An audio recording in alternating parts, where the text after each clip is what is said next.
Hey, we found out that we have a fan. We do. Yep. Joe met him. Really? We do, yeah. It was I was recognized from the radio. We had a student yesterday in the concealed carry class we were teaching. Came up to me and said, "Hey, you're Dramisi, aren't you?" I said, "Yeah, I think so." He said, "Hey, I recognize you from the radio." And then he showed me his he had the comfort concealment belt that we did the gear review on a couple of weeks ago. He showed me a leather holster from Simply Rugged that he heard us talk about. And I think he had a Core Essentials belt on him, too. So, David, wanted to thank you for listening. Hopefully you're listening today. And thank you for the feedback. It's nice to know so what do you think of the show? An effect. He liked the gear reviews. I don't know what he thought about you guys, but he liked the gear reviews. Oh, you have a fan. That's what it is. It's not us. That's okay. Mic Drop will have its own. One day. All we could do is hope. Yeah.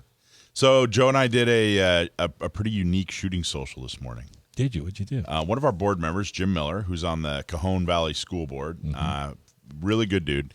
He's also a soccer coach for, I guess they're 13-year-old, 14-year-old girls team? Yeah, I think it's at 13 because he's been coaching some of them, for 7 years, I think he said. 7 years? That's what he said, yeah.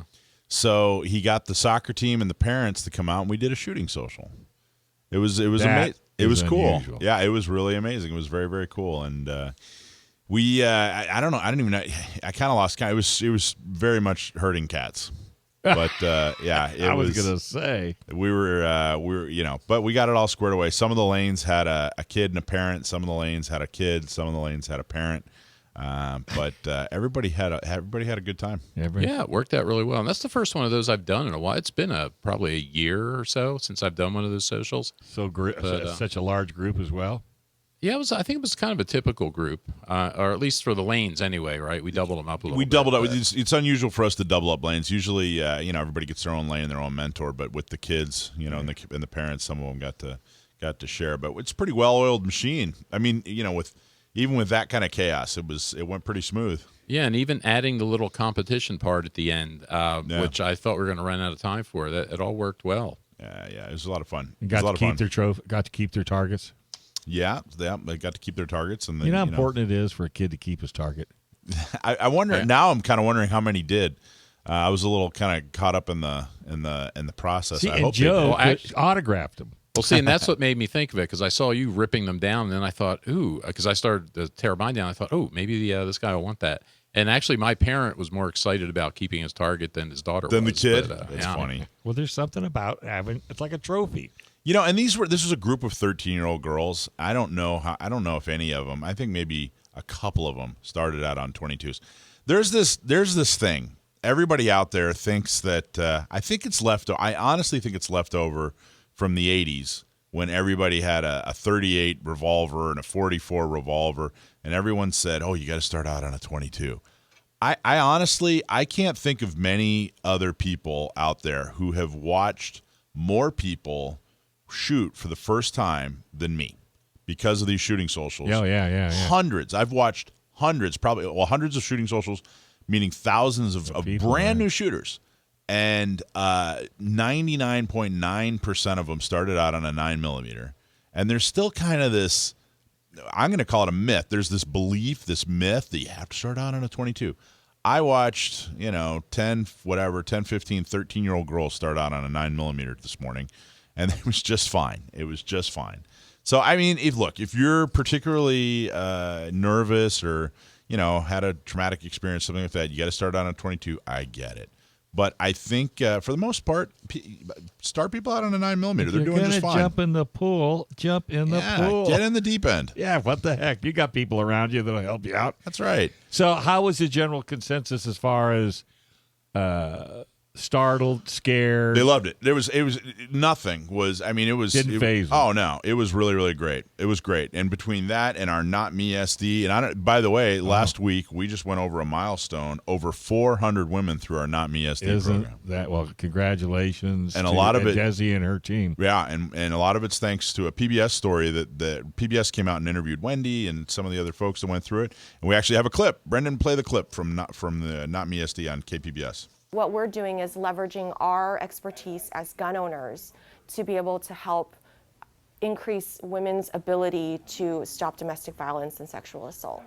Wendy Hauffen, the director of NotMESD, says the program stemmed from her own experience. I didn't know where to start. I didn't know what to do. There's just so many questions to ask. You know, even figuring out what questions to ask was really complicated. Hauffen says the program sparked even more interest during the pandemic. We definitely saw a huge increase during the pandemic. Women who were on the fence about gun ownership realized that they needed to be able to take their safety into their own hands. The program is so popular that spots to participate get filled up to 6 months in advance. Well, just being a woman nowadays and just feeling like I need that extra source of protection. Janine Abdullah has been wanting to buy a gun for a while. After hearing about NotMESD, she decided it was time to learn more about firearms. More women should take more steps to protect themselves and be at least comfortable being around firearms. And I don't think nowadays enough women are.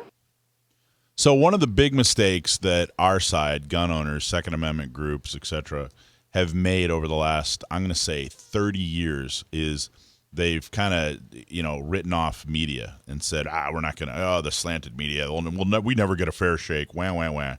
And that's why you don't see a whole lot of, or haven't until San Diego County Gun Owners came along, didn't see a lot of pro-Second Amendment stories on the 6 o'clock news, in your local town. That was KPBS. That ran on KPBS and NPR. No and we got we literally dozens of women saw that story and signed up for NotMESD. And if you work hard and present your message well and are a professional political organization, that's what you can do. And don't budge from your cause. Exactly right. Exactly right. No matter what that media outlet wants you to say or do, you don't. If it doesn't fit the narrative. Got to have a backbone. I love it. Well, got to have a backbone. Yeah, mine's missing a disc at the L4, L5, but I still have a backbone. Yes, you do. Joe, you got one? Mine's still there. Are you practicing your signature now? Because since you're going to become a star? No, not really. Start working on it. Start working on it. But check out, so we just talked about two things, Shooting Socials and NotMESD. Go to our website. Under the Shooting Social section, if you want to sign up to participate in Shooting Social, somebody that needs to for first-time gun owners, or if you know any women who need to learn how, they want to own a gun, they want training, they want a CCW, and they want help, go to our website and then NotMESD. Thanks for watching this clip from Gun Owners Radio. You can watch us live every Sunday from 4 to 6 p.m. California time, right here on our YouTube channel, or if you're in the San Diego area, you can listen to us on 1170 a.m. We're also available on your favorite podcast platform for free. Don't forget to like and subscribe so that you can help restore and protect the Second Amendment, not just in California, but across the country.